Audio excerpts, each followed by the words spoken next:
In the royal household of the kingdom of Ngolo, the walls whispered secrets that servants were forbidden to hear. And no place whispered louder than the throne room, the room no one dared to enter. It held the glass-encased royal crown, the very symbol of power, beauty, and bloodline. No servant entered it. No servant questioned it. And certainly no servant touched what was inside.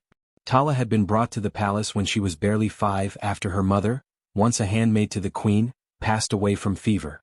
Her only remaining relative, her Aunt Binta, was the head housekeeper of the royal estate. But blood meant nothing in the palace. Binta didn't show kindness, she only showed her broom.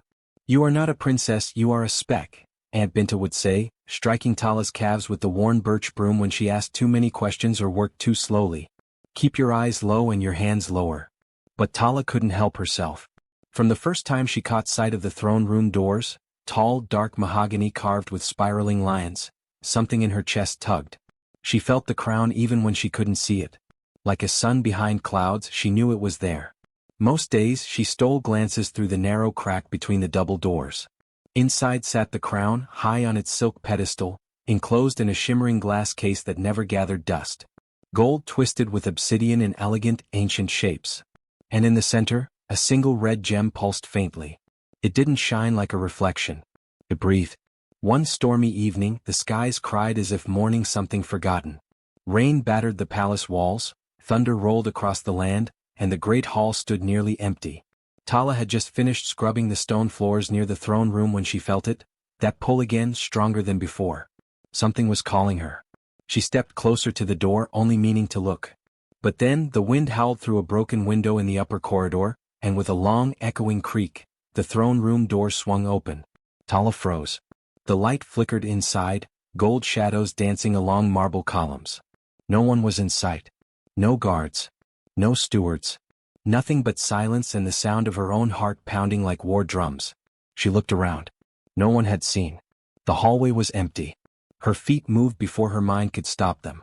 The air changed as she crossed the threshold. It was warmer but not with heat, warm with memory. It smelled faintly of frankincense and old roses. The crown stood waiting, untouched, perfect in its glass prison. Tala approached slowly, her bare feet soundless on the velvet carpet. Each step felt heavier, like walking through water. But she couldn't stop. The crown pulled her forward, not with greed, not with desire, but with something older, familiar. She stood before it, inches from the glass. The red gem pulsed again. Her fingers lifted without command, pressing lightly against the surface. A hum filled the air, soft at first, then louder. The glass shimmered under her touch. Her reflection warped. Suddenly, "Tala." The voice cracked through the silence like a whip. She spun around. Aunt Binta stood at the threshold, eyes wide with rage, broom raised like a sword. "You filth. You dare enter here?" Her voice trembled. Not with fury but with fear. Tala opened her mouth to explain, but the broom came down hard. Once, twice, 3 times across her shoulders. She didn't cry. She didn't scream. She just stared at the glass. It was open. The crown, gone. Binta's hand froze mid-strike. Her eyes darted to the pedestal. There was nothing inside. What have you done?" she whispered. Tala looked at her own hands. They glowed faintly, dusted in gold.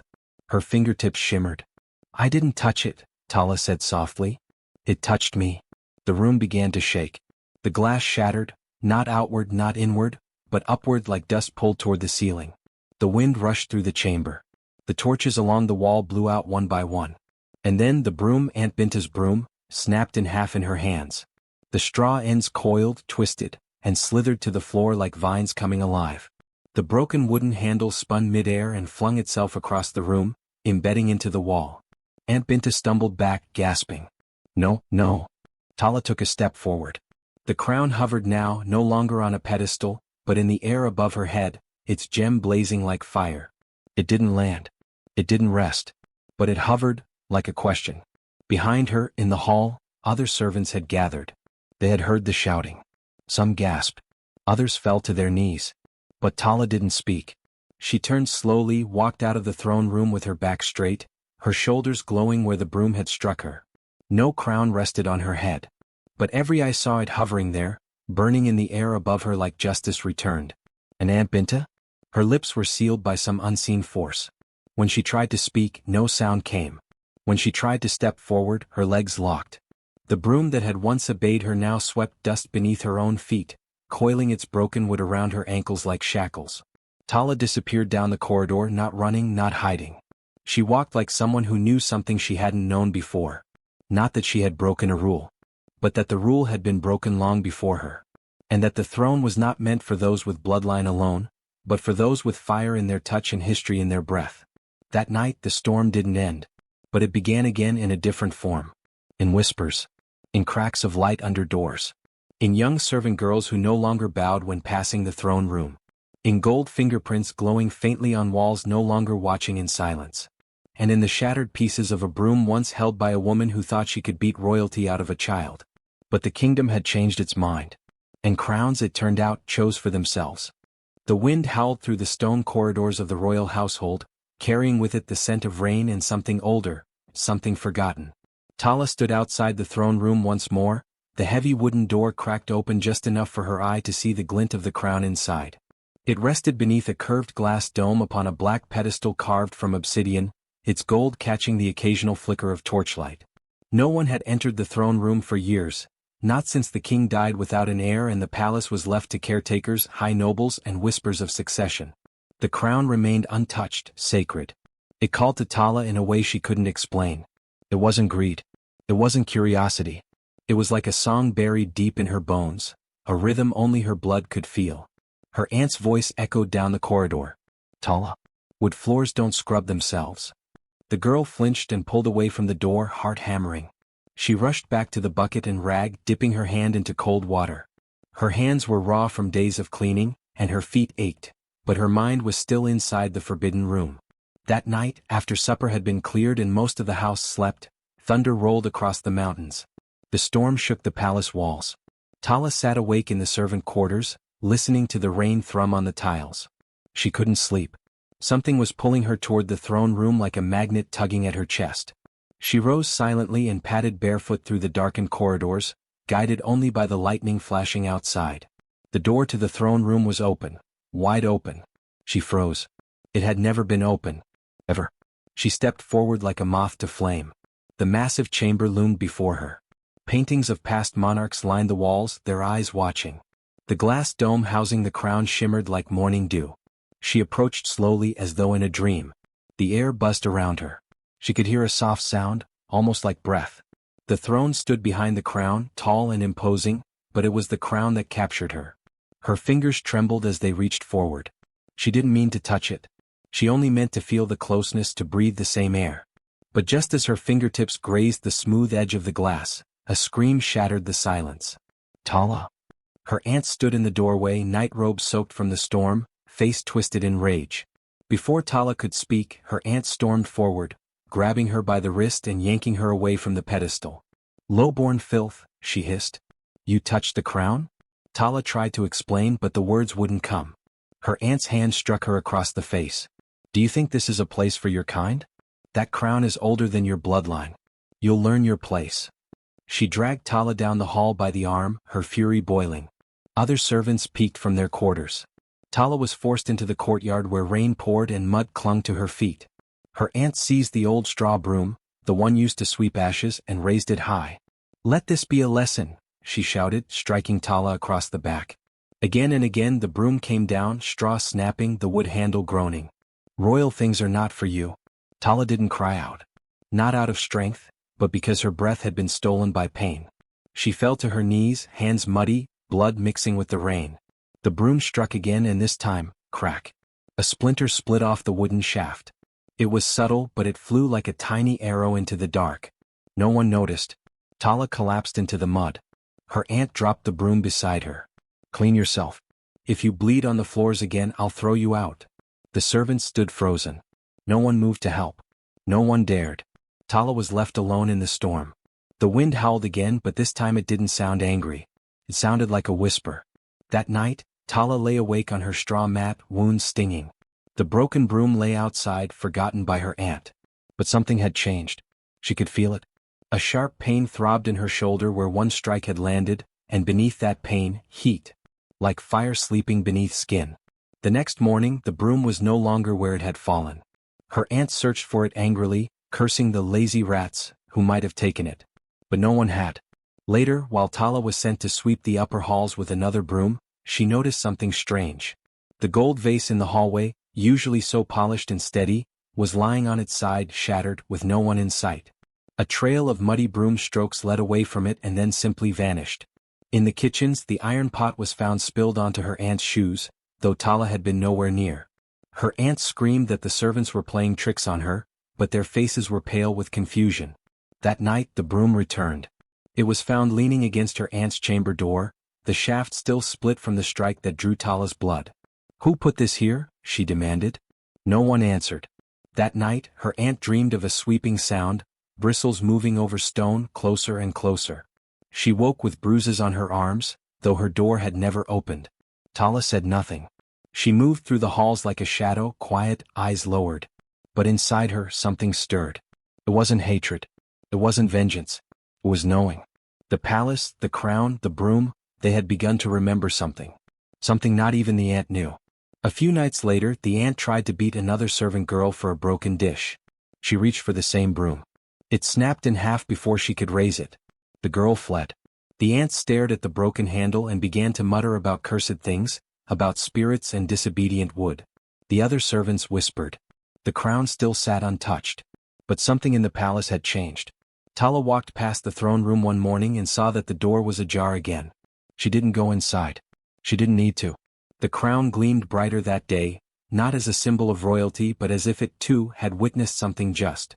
And from a shadowy corner near the entrance, a faint sound echoed, like the soft swish of a broom, sweeping not with punishment but with purpose. Tala lay on the straw mat in the servant quarters, her body aching from the savage beating. Purple bruises bloomed across her back like storm clouds. Her lip was cracked, and her fingers throbbed from where she tried to shield herself. Yet her mind was not focused on pain. It was caught in a strange, golden echo that replayed in her skull, the moment her fingers grazed the glass of the royal crown. The chill of it, the pulse beneath it, and the sound, almost like a voice, murmuring her name in the hush of the throne room. She drifted into uneasy sleep, her breath shallow, her limbs trembling. And that's when the dream began. A tall woman stood at the edge of a cliff, wrapped in flowing gold robes that shimmered with every breath of wind. Her face was veiled, but her voice rang clear in the dream. "You are meant to wear it, Tala. Blood does not bind royalty. Purpose does." Tala's mouth moved in the dream, but no sound came out. She tried to step forward, to reach for the crown that floated between them, levitating in midair like a promise, but her feet sank into the soil. The woman stepped back, raising one hand. A broom hovered behind her. Then the scene shattered. Tala jolted awake in the cold pre-dawn silence of the quarters. Her breath was ragged, her tunic damp with sweat. Around her the other girls still slept. But something was wrong. The hairs on her arms prickled. There was a sound, faint, repetitive. Drag. Drag. She turned her head slowly. At the far end of the room, in the shadow of the hearth, stood the broom, the same one her aunt had used to beat her. No one had swept yet that morning. No one had moved. Yet the broom leaned at an angle, bristles barely brushing the ground, and moving ever so slightly. Drag. She blinked and it fell still. All morning Tala couldn't shake the unease. The broom had been placed back in its usual corner when the others woke. No one else noticed anything unusual. But as Tala scrubbed floors and fetched water, her eyes kept flicking back to it. Once, when she passed it by with a pail, it fell onto the ground with a loud thump, though there was no wind, no touch, no reason. The others laughed nervously, chalking it up to clumsiness. But Tala saw something in the bristles, something like light, glimmering for half a second. By the time chores were done, she was shaking. That night the dream came again. This time the golden woman sat upon the throne, her face still veiled. "You carry the memory," she whispered. "It lives in your bones, passed down in silence. They tried to wipe it out. But the blood knows." Tala felt herself float toward the throne, powerless to stop. The crown was there again, hovering warm and alive. She reached out. Her fingers brushed the gold. And the broom appeared again, this time standing like a sentinel behind the throne. She woke gasping. Over the next few days, more strange things began to unfold. The broom moved constantly now, though never when directly watched. Servants whispered about it leaning against different doors, found lying in front of rooms no one had cleaned. It appeared beside Tala when she knelt to wash pots. Once, It lay neatly across her bed when she returned from the kitchen. Worse, the throne room began to change. Where it was once cold and still, now a faint scent of flowers lingered near its door. Not any flower Tala could name, something wild and old. It drifted into the corridor like a memory. Guards stationed near it complained of hearing footsteps when no one approached. One swore he saw the crown tilt slightly under the glass, like it was adjusting itself. Tala said nothing. But she felt it. The air around her had shifted. One night, she took a candle and returned quietly to the throne room. No one stopped her. It was as if the palace slept deeply on purpose. She knelt before the glass case, her heart hammering. The crown sat there golden and still. Yet its edges shimmered in the candlelight like it was breathing. "You are meant to wear it," she whispered aloud this time, testing the words. "But how could I? I'm nobody." And in the glass, her reflection blinked. But it did not match her. The reflection smiled. Tala stumbled backward, dropping the candle. It rolled to the side, guttering. Her breath came in gasps. Her reflection had moved on its own. She turned and ran, only to find the broom waiting in the hallway. It was propped perfectly against the wall, but its bristles were damp with blood. Her blood. She recognized the color instantly. It hadn't dried. Hadn't darkened. It glistened fresh, even though the beating had happened days ago. The next morning, her aunt screamed at the sight of the broom lying across her own bed. No one admitted placing it there. It was simply there, watching. By midday, whispers of a curse had spread among the lower ranks. Some said Tala had been chosen by the spirits. Others said she'd angered the gods and brought darkness to the household. But Tala began to feel something else. Power. Small things obeyed her now. When she thought of water, the jug tilted. When she was angry, wind stirred in sealed windows. And always, the broom followed. In the kitchen, it leaned close as she stirred the pot. In the laundry room, it stood tall behind her, unmoving. It was no longer just a broom. It was a message. A warning. A weapon waiting for her signal. One morning, she found strands of gold in her hair, fine and gleaming like threads from the crown itself. She tried to pull them out, but they refused to budge, tangled in her very roots. "I'm not who you think I am," she murmured to the mirror. "Am I?" And again the reflection smiled without her.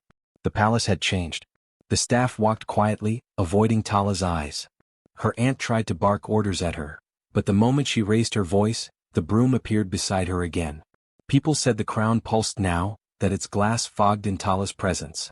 They claimed to hear lullabies in the walls and smell the perfume of old queens long dead. One girl found herself locked in a storage room with the broom for 5 hours.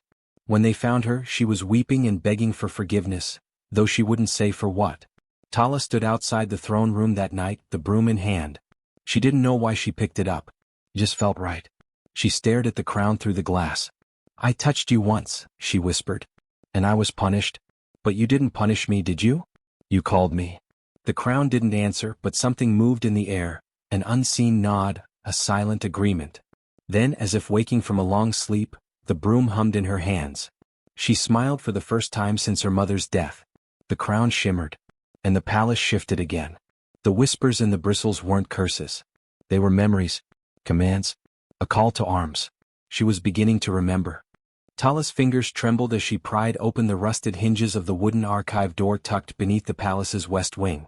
The royal library was off-limits to servants, but rules had never stopped her, not after what happened with the broom. Not after the dreams and the golden strands that refused to leave her hair no matter how hard she brushed. Her breath fogged in the cold silence of the archive room, where dust and history slept side by side. Rows upon rows of parchment lined the shelves, some faded with age, others missing entirely as if the past itself had been deliberately erased. She didn't know what exactly she was searching for, only that her name didn't feel like just a servant's name anymore. Something deep in her bones ached with familiarity when she stood before the throne room. And now, the whispers, those soft chants from the broom bristles, the woman in her dreams wrapped in golden robes, all pointed to one truth buried under layers of lies. Her hands sifted through royal birth records. She passed names she knew from childhood stories: kings, queens, princes who died in battles, princesses married off to far kingdoms. Then she found it. A gap. A year completely missing. In the space where dates were logged in gold ink, there was a thick black line. But beneath it, faintly, someone had scratched something with the tip of a blade. Tala squinted, bringing the parchment closer to the flickering candlelight. It read, "Daughter born to Queen Nyasha's twin Knight of Thunder. Taken below." Her heart pounded like the palace drums. Nyasha. The queen before the current ruler. The one in the stories who vanished after her sister died mysteriously. A daughter born that night? And no record after that? She flipped to another scroll, the registry of royal servants for that same year. There it was. A new name added 3 days after the blacked-out birth. Tala, daughter of no record. Adopted by head housekeeper Abony. Tala dropped the scroll. It echoed like thunder on the stone floor. Her aunt had known all along. The woman who beat her bloody with a broom, who forbade her from ever stepping foot into the throne room, who hissed, "Low-born hands do not touch royal things." She had raised Tala under her whip to scrub floors, to wash chamber pots, to sleep beside coals while royalty bathed in jasmine-scented water. Not out of mercy but control. Because if Tala had known who she was, what her blood carried, nothing could have stopped her from rising. She stumbled back from the scrolls, dizzy. The air grew heavy with a scent, honeysuckle and something deeper, ancient. Behind her, something moved. She turned sharply. The broom. Again. Standing at the entrance of the archives, though she had left it 2 floors up, outside the servants' quarters. Its wooden shaft gleamed oddly in the candlelight, almost polished, and its bristles no longer looked frayed. They shimmered faintly as if woven from hair touched by stars. It didn't move, but it didn't need to. Its presence alone echoed a memory Tala didn't know she carried. She stepped toward it, heart hammering. When her fingers touched the handle, a rush of visions flooded her. A woman's screams. The dying queen's sister begging someone to save the baby. A pair of royal guards sneaking a bundle out the back gate. A housekeeper waiting in the shadows. The broom in her hands, not used for sweeping then but as a symbol, an oath. Raise her without her name, someone had said, and she will never rise. Tala dropped to her knees, clutching the broom, gasping. The visions vanished, leaving behind only tears and the sharp weight of truth. Her hands, calloused and bruised, now felt like they held more than wood. They held her past, stolen and buried. She rose slowly. No more hiding. No more shame. Later that night, she confronted her aunt. Abony stood by the hearth, stirring porridge, unaware that her world was about to be unraveled. When Tala entered, broom in hand, Abony's eyes widened, not with surprise but fear. "You went to the archives," she said. Tala nodded. "I found the torn records. I know who I am." Abony set down the pot with trembling fingers. "It was for your safety. If they knew. You used me." Tala's voice trembled, but not from weakness. "You made me crawl in dirt while my blood called to the stars. You beat me with this." She held up the broom. "But it knows the truth now. And so do I." Abony stepped back, eyes darting around like she expected the walls to close in. "You think they'll welcome you? A servant? No one will believe you." But Tala didn't reply. The broom had already begun to hum in her hand. A low, resonant sound like wind passing through an ancient cave. The air shimmered. Outside, thunder rumbled, not a storm but something waking. Tala left her aunt there, frozen in disbelief. She had no need for vengeance. The truth was power enough. The kingdom would soon remember what it buried. And she, no longer just Tala the servant, was ready to reclaim what was stolen. The morning broke heavy with heat, the kind that pressed down on the palace like a warning. In the servants' quarters, Tala stirred from sleep, her dreams still clinging to her skin, dreams of a broom standing like a soldier, of dust writing words no hand dared pen. Somewhere between waking and memory she knew something had changed. Downstairs, Abony moved with practiced silence, her routine a ritual honed over years of ruling the palace from the shadows. The kitchen clattered with pots and scalding heat, but when she reached for the broom leaning against the wall, the same one that had whipped Tala's back raw more times than she could count, it was gone. No, not gone. It leapt. Just as Abony's fingers brushed the wooden handle, the broom jerked away, launching itself into the air with unnatural force. It hovered midair for a breathless moment, humming low, like the sound of wind caught in a throat. Then it moved. It spun once, twice, then shot across the room like a dart, knocking a copper pan clean off the hook. The clatter rang like a bell tolling war. Abony stumbled back, her eyes wide. "Tala," she shrieked. "What tricks are you playing?" But Tala stood in the doorway, hands empty. "I didn't touch it," she said, her voice flat, but something ancient flickered in her gaze. "It's not mine anymore. It remembers what you made it do." The broom swerved toward the heavy curtains, slashing through the fabric as though it wielded a blade. Threads floated like feathers.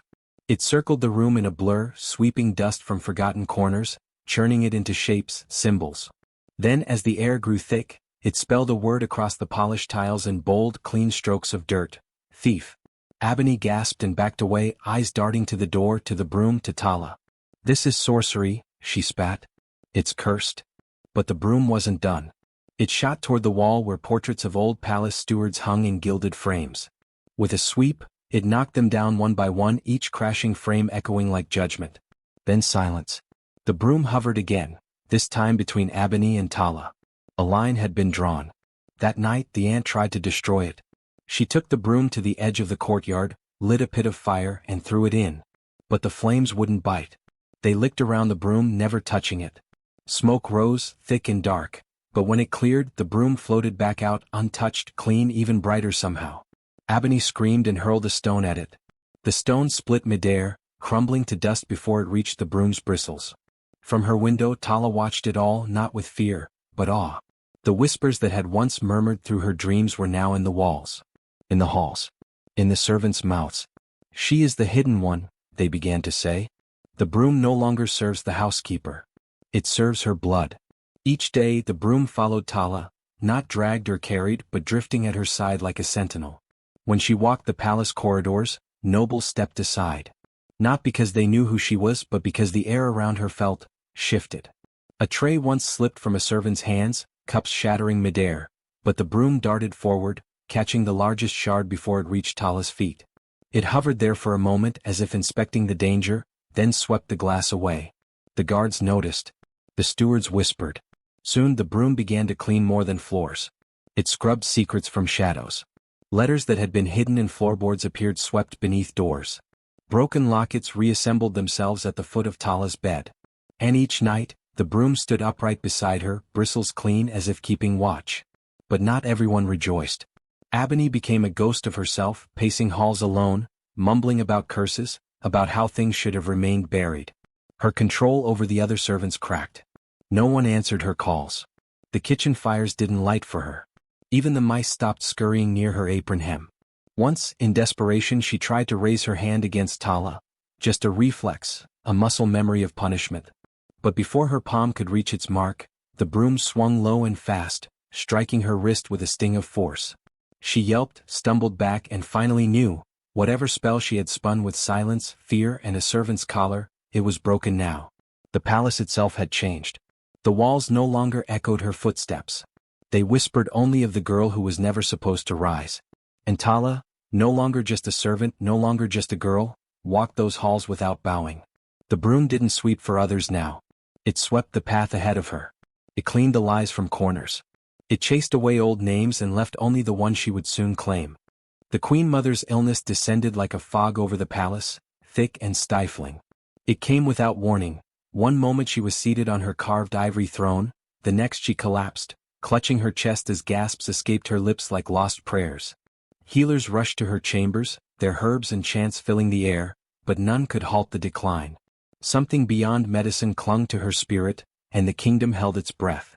In the sleepless days that followed, the royal seers were summoned. They emerged from their hidden sanctuaries with clouded eyes and trembling hands, whispering of visions that returned again and again. She wears ashes like a crown, murmured one. She walks with a broom that defies the earth, said another. She is the heir unknown, wrapped in dust and destiny. Whispers spread like wildfire. The royal council, ancient and proud, gathered behind locked doors. They argued for hours, then days. The idea of an heir not groomed in gold or silk, an heir in rags, unsettled them deeply. Magic was tolerated only when controlled, only when cloaked in ceremony. A broom that moved on its own? That was not a sign, it was a threat.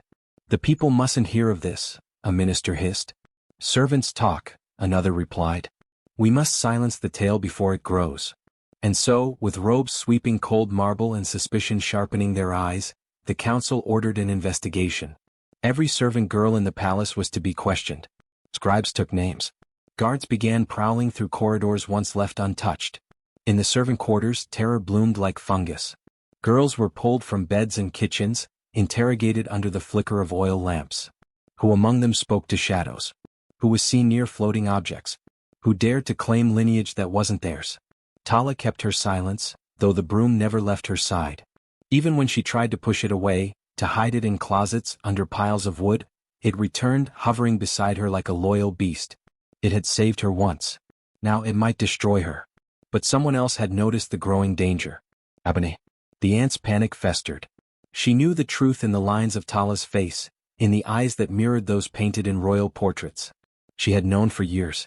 And now the stars and omens threatened to unveil what she had buried beneath silence and submission. One morning she came to Tala with a bowl of millet porridge sweetened with honey, something she had never offered before. Her hands trembled slightly, but her voice was syrup. "You must eat, child. You look so thin. The stress isn't good for you." But the broom knew. As the bowl neared Tala's lips, the broom slashed through the air like lightning, knocking it from her grasp. The porridge spilled across the floor, hissing where it touched stone. The honey smell was quickly overpowered by something sharp, bitter. Ebony's face went pale. Tala stared at the broken bowl, then at her aunt. She said nothing. Words were no longer necessary. That afternoon, soldiers arrived. Tala was taken, arms bound, not with rope, but with silver cuffs engraved with old runes meant to suppress power. They did not ask her questions. They did not tell her where they were taking her. They only said one word as they dragged her past the servants, past the guards, past the nobles who turned away in shame. Asterisk asterisk sorceress. Asterisk asterisk. The trial was held in the Hall of Silence, a vast chamber once used to condemn traitors and rebels. It was stone-cold and echoless, built to crush hope beneath marble arches. The council sat on thrones raised high, looking down as Tala was brought in, still cuffed, still silent. The broom strangely did not follow. A hush fell. The lead minister stood. "You are accused of conjuring magic without license, of manipulating objects with forbidden arts, and of threatening the safety of the realm." Tala raised her chin. "I have cast no spells." "But the broom?" another councilman asked. "The visions?" "I did not summon it," she replied. "It chose me." Gasps fluttered through the audience like startled birds. "Then you admit it acts of its own will?" "I admit nothing," she said. "Except that I have always been who I am, long before anyone saw a broom fly." It wasn't a confession, but it wasn't denial either. The seers were called next. They recounted their visions, each one slightly different, but with one thread in common: the girl wrapped in ash and shadow, always beside the floating broom. Then came Ebony. Her hair was disheveled, her eyes wild. "She bewitched the broom," she said. "I saw it move, once it struck me. It serves her dark purpose." But one of the guards, the very one who had escorted Tala, stepped forward. "And yet the broom was not seen at her arrest," he said. "Perhaps it's not she who commands it, but destiny." The council murmured. No verdict was given that day. The room had begun to divide, not between believers and skeptics, but between those who feared change and those who saw in Tala a truth long hidden. And outside, far from the trial, in the room where the Queen Mother lay breathing her final breaths, the broom floated silently by her door, waiting. The grand hall of judgment filled with tense silence, every noble, servant and guard holding their breath. The air itself felt charged, thick with something ancient, something older than the carved marble columns and golden tapestries that decorated the room. Tala stood alone, chains light around her wrists, but the weight of centuries bearing down on her. Her aunt sat proudly among the accusers, lips twisted in triumph, ready to watch the girl dragged into disgrace. At the center of the room, placed with care upon a velvet cushion inside a new glass case, sat the royal crown, the very one Tala had once dared to touch. Gold encrusted with emeralds, sapphires and the stone of the sun, the crown gleamed in the torchlight, regal and untouched. It was a symbol of power and also now the very proof of her crime. The high seer stepped forward, raising his staff, his beard trailing like smoke. "This girl," he proclaimed, "stands accused of violating royal sanctity, of touching what is forbidden, of consorting with spirits through unnatural means, and worst, of attempting to usurp a throne not hers by blood nor right." The words rang across the chamber. Murmurs echoed against stone. The Queen Mother, pale and cloaked in furs despite the heat, watched from a throne-like seat nearby, eyes weary with illness. She had not spoken since her health declined, her voice now a ghost lost in the palace halls. Tala remained silent. Her hands trembled slightly, not from fear but from something inside her, like a fire pushing against the ribs of her chest, growing warmer. The broom that had become her strange companion stood leaning quietly against the dais, unmoving as though asleep. The seer turned toward the cushion. "Bring the crown forward," he ordered. Two guards moved with precision, lifting the glass box carefully and placing it in the open space before the council and before Tala. Then something happened. A low sound, not quite a chime, not quite a hum, vibrated through the stone beneath their feet. The guards froze. One of them took a step back, eyes wide. The crown trembled. A flicker of gold light sparked in the air above it, too brief to be caught fully by the eye. And then, before anyone could gasp, the crown lifted. It rose gently, slowly, as though lifted by an unseen hand. Not flung, not levitated by force, but lifted like a child being crowned. It hovered in the air for a heartbeat, 2, 3, and moved. Gliding gently through the air, the crown drifted toward Tala. The chains on her wrists unlocked with a soft click. All voices in the room had vanished. Even the guards held still, forgetting their duty. Tala didn't reach for the crown. She didn't move a muscle. She only stood, heart hammering in her chest, while the golden object settled softly in the air above her brow, circling as if in thought. The broom snapped upright. With a sudden swoosh, it swirled around Tala like a cloak, brushing away the chains, the dust from her robe, the tiredness from her limbs. It struck the floor once, loud and clear like a bell tolling noon, and every torch in the room flared brighter. People cried out. Some knelt. The seer took a step forward, his voice cracking. This is a trick. Magic. Her sorcery deceives your eyes. But no one answered him. The Queen Mother leaned forward. Her eyes, dim from days of fever, locked onto Tala's. And in that shared silence, recognition bloomed. Tala, the Queen whispered, her voice raspy but sure, your eyes, my sister's eyes. The High Seer shouted, do not be swayed. This crown belongs only to. But the glass case, once placed to protect the royal symbol, shattered. It didn't explode. It didn't fall. The shards peeled themselves away like petals, as if bowing to something greater. The fragments arranged themselves in a circle on the floor and glowed for a brief second before crumbling to dust. The magic was no longer something they could deny. The nobles stared, some in awe, some in horror. One of the guards dropped his spear and knelt. Another followed. Then a third. Tala's aunt tried to stand, her face pale, trembling with rage. She bewitched the crown. It's the broom. She's nothing but a servant, she. The broom flew at her, stopping inches from her throat. It hovered menacingly, unmoving, as though warning her with centuries of fury pressed into its bristles. No, came the Queen Mother's voice again, stronger this time. She is the daughter of royal blood. Hidden but not forgotten. The Queen looked to the council, then to the crown still floating gently above Tala's head. Let the throne recognize its own. And so it did.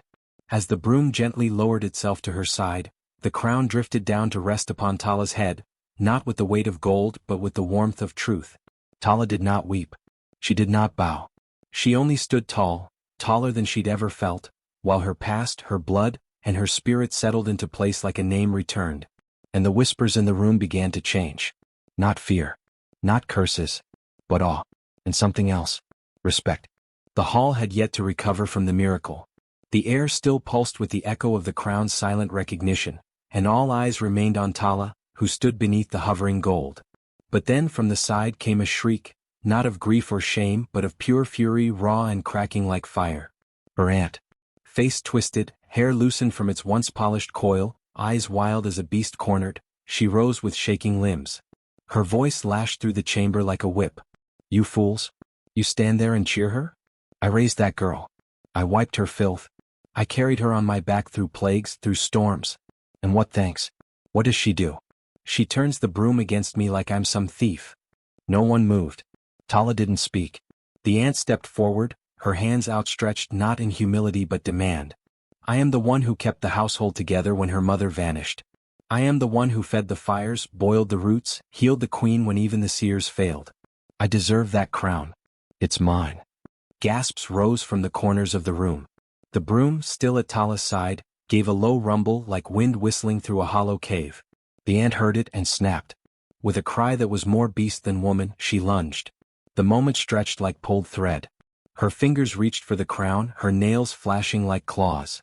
But before she could touch even the space around it, the broom struck. Not with violence. Not with blood. It shot forward and swept her feet out from under her, spinning her body midair before slamming her, gently but firmly, onto the cold marble floor. She tried to rise, but the broom planted itself against her chest, holding her flat with no effort as though she weighed no more than dust. Then the bristles flared. Like ink spilled in reverse, visions poured upward from the broom and curled into the air above the ant. Images formed, not just memories but truths. Crystalline and sharp, they shimmered for all to see. First, a younger Tala, barely walking, being pushed into a pile of ash while her aunt laughed. Then a scene of her bowl of food being kicked over, tears on her cheeks, as the aunt mocked her for being too slow to be royalty. Then, her back lashed by a reed for stepping too close to the family fire. Scene after scene bled through the air. Each vision glowing like hot smoke, showing cruelty upon cruelty. The lies she told about Tala's origins. The forged letter that kept her away from the palace healer. The twisted bedtime stories designed not to soothe, but to make her afraid of her own reflection. The aunt's screams turned to gasps. No. What? They're lies, she shrieked, thrashing under the broom's weight. She's manipulating you. She's cursed, that broom, asterisk that thing asterisk, is poisoning your minds. But the council could not look away. The Queen Mother watched, her face growing more ashen with every memory revealed. Nobles turned to each other in horror. Some had believed the aunt's story for years. Others had simply stayed silent. Now the truth floated above them all, undeniable. The aunt's voice broke into pleading. You need me. Who else nursed your children? Who made your potions? Who kept the gardens from turning sour? The broom spun again. Another vision spiraled upward. The aunt, sitting in secret with a merchant from the east, selling the queen's golden tea leaves for silver trinkets. Her voice cold as she whispered, she's old, nearly gone. Soon enough I'll guide the next ruler, my way. A wave of disgust passed through the crowd. The Queen Mother lifted her hand. Bind her, she rasped. 2 guards stepped forward. One carried iron links, not ordinary chains, but the kind used for those who betrayed royal blood, not just in body but in spirit. The broom rose from the aunt's chest, allowing her to rise to her knees. But before she could speak again, the guards snapped the cold iron around her wrists. They clinked shut with a sound that echoed finality. No, she shrieked. I did everything for you, you were weak. I had to be strong. She should thank me. Tala remained still. The aunt was dragged toward the door, her feet dragging, her sobs thick in her throat, not of guilt, not of shame, but of fear. Real fear. She had ruled the house like a tyrant behind smiles. Now, stripped of her lies, stripped of her status, she faced something she'd never dared imagine, the justice of truth. Before the guards crossed the threshold, the broom flew forward one last time. It hovered in front of the aunt's face, silent.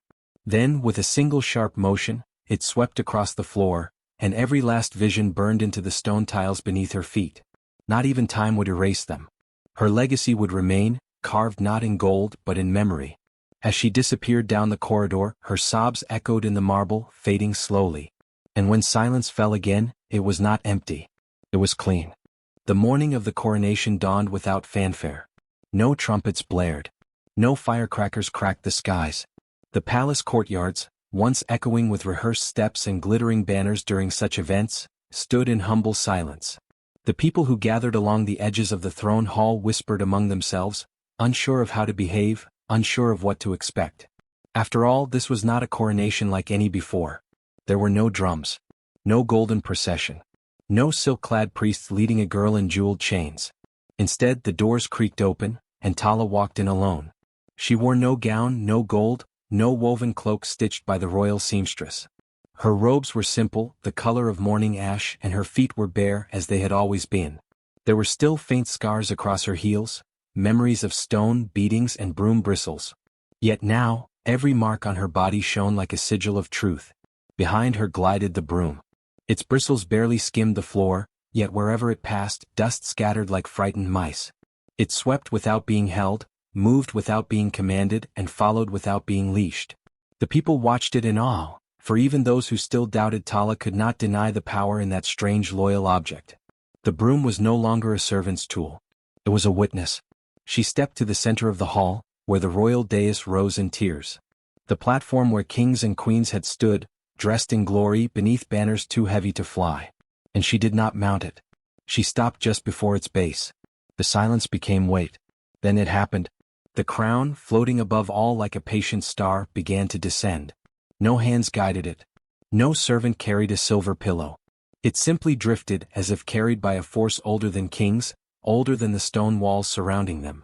As the crown came lower, the nobles in the hall bowed, not all at once, not like a drill but like waves learning to submit to the tide. One by one heads dipped. Not because they had been told to but because something in them, bone, blood, memory, told them this was the moment to bend. The Queen Mother, seated to the side with her staff across her lap, nodded, not in pride but in peace. And the crown came to rest upon Tala's head. It did not flash. It did not pulse with magic. It sat quietly, like a bird who had finally chosen its branch. The room exhaled. The broom swept once. And then without a word the palace changed. The chandeliers that had never swayed trembled lightly, casting dust like stars. Doors that had remained locked for decades, rooms buried in rumors and forbidden stories, creaked open as if welcoming breath. Servants gasped as flower beds long thought dead bloomed in sudden color. One noble collapsed to his knees, tears on his cheeks. The palace, it lives again. For years the palace had been dying in silence. Not in bricks or walls but in spirit. Joy had turned mechanical. Celebrations felt rehearsed. No child born within had laughed past their 5th year without falling ill. And no ruler since Tala's mother had been truly loved. But now the stones themselves whispered a new song. The hall brightened, though no torches had been lit. Air rushed through as if the walls had been holding their breath. Somewhere in the eastern wing, a locked harp strummed itself awake. Tala stepped forward. Not up the dais. Not onto a throne. She walked down the central aisle, passing the nobles, the guards, the whispering courtiers. Wherever her feet touched, the marble cleaned itself. Cracks filled in. A spiderweb above the window dissolved into wind.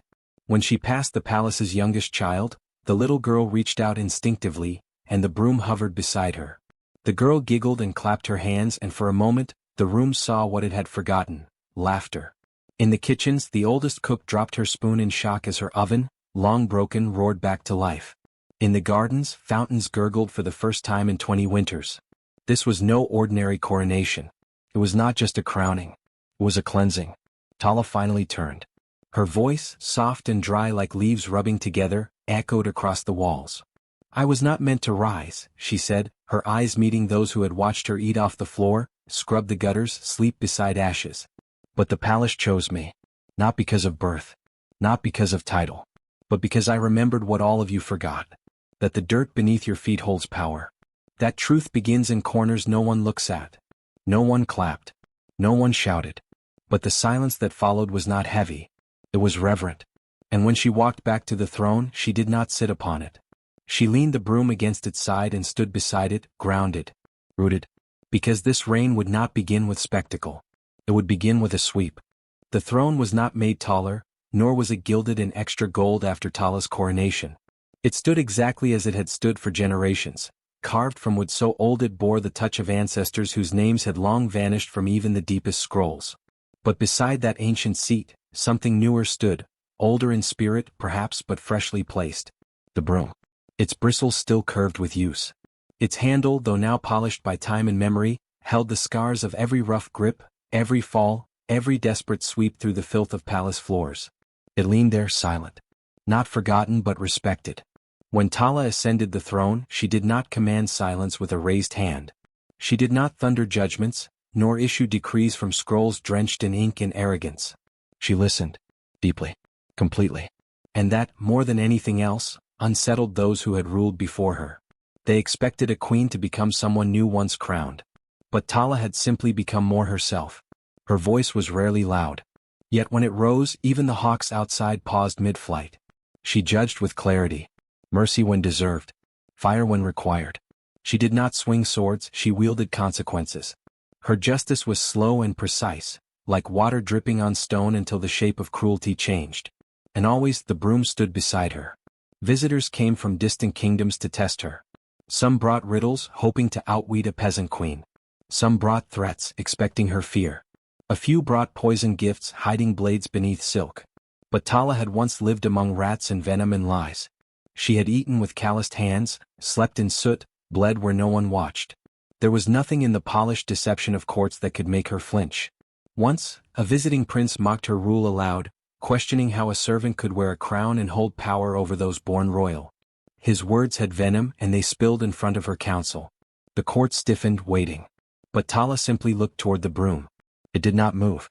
And the prince, emboldened, smirked, until she asked him softly, if he'd ever tasted the hunger of a child eating the ash off cold bread. He hadn't. She dismissed him that evening, not with anger, but with a gift of her nation's stale harvest bread, half burnt and half cured as it was on the worst of days. He choked on the first bite, and never returned. The broom never rose. But its stillness became a warning. A legend formed quickly, woven by whispers and confirmed by the frightened eyes of those who knew what they had once done. It was said that the broom, once touched by the grief of the forgotten, now carried a soul of its own. Not one that obeyed but one that remembered. Should injustice rise again in the palace, should an innocent be harmed in the name of the crown, the broom would stir. And if it stirred, it would sweep through the halls not as a tool but as a reckoning. Once, a guard raised his hand against a boy who'd stolen bread from the royal kitchen. The boy was barefoot, his ribs pressing like old wood against skin, his hands trembling with more shame than fear. As the guard struck, a cold wind swept through the court, and the broom rattled beside the throne. It did not rise. But it leaned forward slightly. And that was enough. The guard's hand froze mid-air. Tala, who had been speaking with a foreign emissary, turned without a word and looked straight into the man's eyes. She didn't need to raise her voice. She only nodded once. The guard dropped to his knees and wept. Tala gave the boy bread, honey, and a position in the palace garden. Years later, that same boy would become the keeper of the broom. He never touched it. He merely watched over it. And swept the floor around it, never once daring to brush its bristles himself. Tala ruled for years, decades some say. And though time etched soft lines into her cheeks and silver into her once dark hair, her presence never dimmed. People claimed that when she smiled, the crown atop her brow glowed faintly, not with fire or magic but with something deeper. Justice. Because justice, they said, remembers every bruise. Even after decades of peace, the broom remained. Silent, still, dignified. It became part of court legend. Artists painted it beside the throne. Poets sang of the sweeper's staff that dared to sit among kings. Even children grew up knowing that a whisper from the broom could unmake the mighty. After Tala's passing, when the time came for a successor to ascend, there was a long silence in the hall. No candidate dared touch the throne without glancing at the broom first. Eventually, a young girl, a child of both nobility and peasantry, approached and sat gently on the seat. She placed a hand on the broom's handle, not to lift it but to feel its pulse. It did not move. And so the court knew she was worthy. For the broom no longer needed to sweep. It had already swept away the rot, the dust, the deception. Now it simply watched. And the world in turn watched it. Because no matter how many crowns the world forged, no matter how loud their songs or wide their armies, the true throne would always have a broom beside it, waiting. Not for power. But for the first tremor of injustice.